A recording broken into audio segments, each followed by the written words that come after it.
Hello, my name is Luke from Everlasting Arms. I'm a permit to carry instructor certified by the Bureau of Criminal Apprehension. I attended the Law Enforcement Academy and have done a significant amount of use of deadly force training and defensive handgun tactics. With recent events, I've been getting a lot of questions from students asking, what should I do in a situation where I'm pulled over and I have a handgun? Now, there's a lot of opinion out there. There are a lot of allegations and accusations going around. Anything we talk about today will be based in fact and only based on what we have been told so far. Some of what we've been told so far may not be true, but we're going off of what we have. It's very important to make sure that we make educated, informed opinions and decisions when coming to this. And right now, given the situation in Minneapolis, we do not know much. So this is informative only. This is for your understanding. We have 2 cameras rolling here now. So this should give you a good perspective of what the officer sees and what a passenger may see. Let's run a few scenarios. So in this first scenario, you've been pulled over and you see the lights behind you. This is how I would suggest my students handle this situation. When the officer comes up to the car, have your hands on the steering wheel like this. When he asks to see your proof of identification, say, "Officer, here's my identification and my permit to carry card." Do not move. When he takes these from you, put your hand back on the steering wheel. He can see your hands. If you can see where the camera is above the officer right now, he can see my hands in this position. If I move my hands back here, he cannot see them anymore and he doesn't know what I'm doing. I can put my hand down here, he can no longer see my hands or what I'm doing.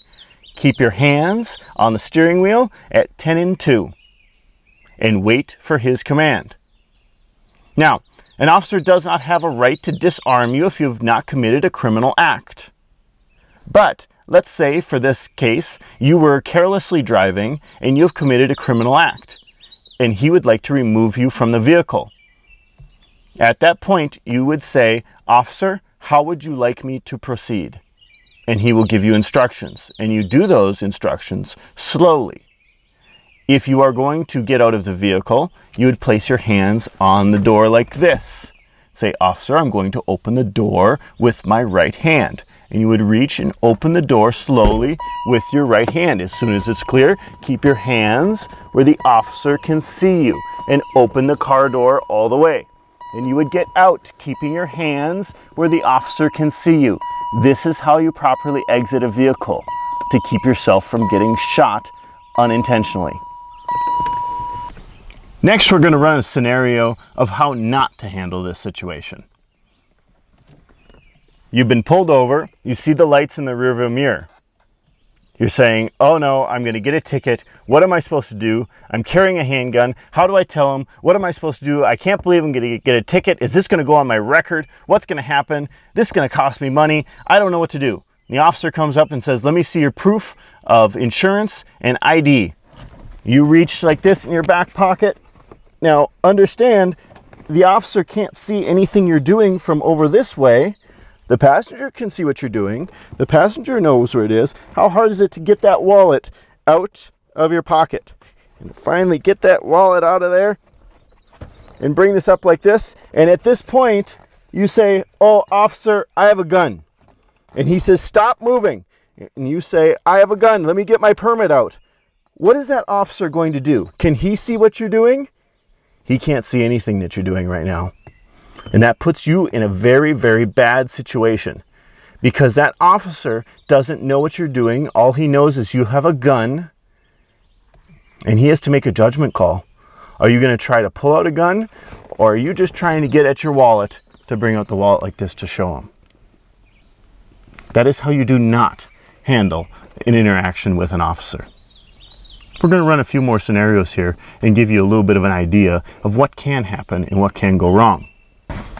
All right, same scenario again. You were pulled over. Now the officer comes up and asks you for identification. You say, "Yes, officer, it's right over here." You go to get it, and you go to pull it out, and the officer can't see what you're doing. And now, Did that officer have time to react to that? Absolutely not. He was in his best tactical position right there, back over my left shoulder. If he was over here in the front, he could more easily be shot. But right there, I was able to put 2 rounds center mass before he could even possibly react. As a competition shooter, my draw time is about 1.2 seconds.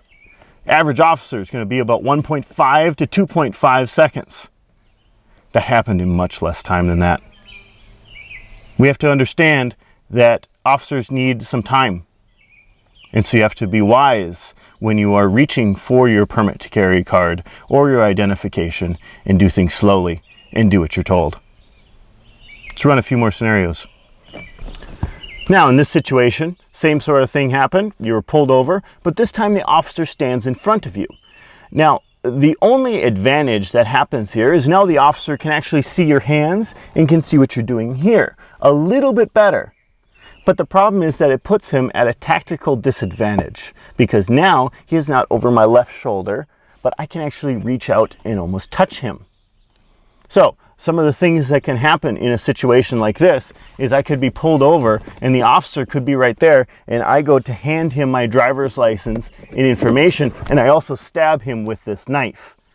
Now I'm within arm's reach, and if he comes to go and grab my identification, I can do that. If he is over this shoulder right here, this is a very, very hard maneuver for me to make while having things in my right hand. The position back there is a much safer position for an officer to be in. Now in the video, you will see that the officer is right there, and that is actually where the officer would move after having shot someone, because now he has hopefully incapacitated the bad guy and can now see everything that is going on in this position and can put himself out in the open a little bit more because his handgun is now drawn. So let's run this whole scenario again. This time the officer pulls you over. He pulls up to this position right here. You go and reach for your permit to carry, or for your driver's license in the back seat, which is very hard to get to in this situation. He might be able to just catch a glimpse of your firearm if it's right here right now, but most likely not. And so you go and pull this out, and again, the officer had no time to react. This is why it's so important to follow what an officer tells you in a situation when you're being pulled over. If he tells you to stop, don't move, stop and don't move. See, the problem is that many of these situations happen in split-second decisions have to be made. An officer, when he tells you to don't move, is merely trying to buy himself some more time to make a rational, logical, informed decision. If you are in the process of reaching back for your wallet and he sees a gun like this would show right about here, if he sees that and he says, stop, don't move, stop. Say, officer, I'm reaching for my wallet. He says, I know, don't move. Everybody gets to relax. Everybody gets to breathe. We get to calm down, and he says, show me your hands. At this point, you'll bring your hand up slowly and show him your hands. This puts the officer at ease. It gives him time. He does not have to make a split-second decision. Most likely at this point, he is going to open your door for you, and you are going to get out showing him your hands. People do not get accidentally shot when they're in this position. So, to recap, the proper way to deal with an officer in a traffic stop situation is, if at all possible, have your driver's license and your permit to carry card already out and in front of you, ready to hand to the officer when he comes up with your hands on the steering wheel. Follow his instructions. Be very calm. And most importantly, decide if you are or how you are going to inform an officer that you are carrying a gun before you ever get stopped.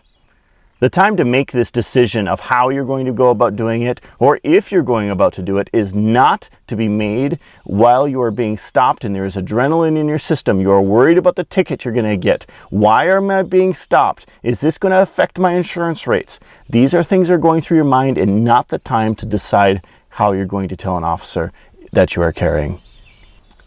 Carry often, carry safely, and remember, it is better to be educated than opinionated.